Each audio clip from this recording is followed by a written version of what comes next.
શું સૂઈ જાવ એમ? ઊંઘ નથી આવતી.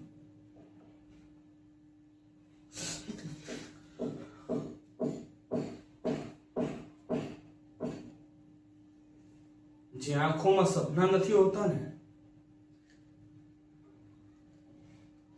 એ આંખોમાં ઊંઘ નથી હોતી. હા, સપના લઈને જ આવ્યો તો મુંબઈ. એક્ટર બનીશ,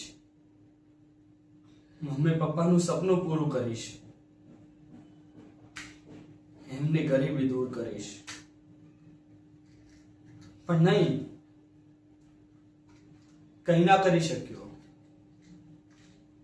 આ ઊંઘ નથી આવતી ને એનું પણ કારણ છે. એક સપનું તૂટ્યું ને બીજા જોવાની હિંમત નથી રહી મારામાં.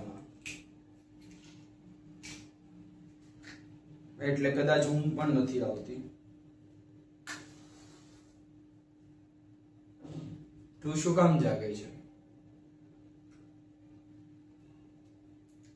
સુઈ જા.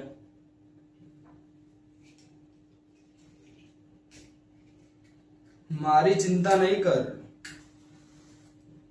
સુઈ જા.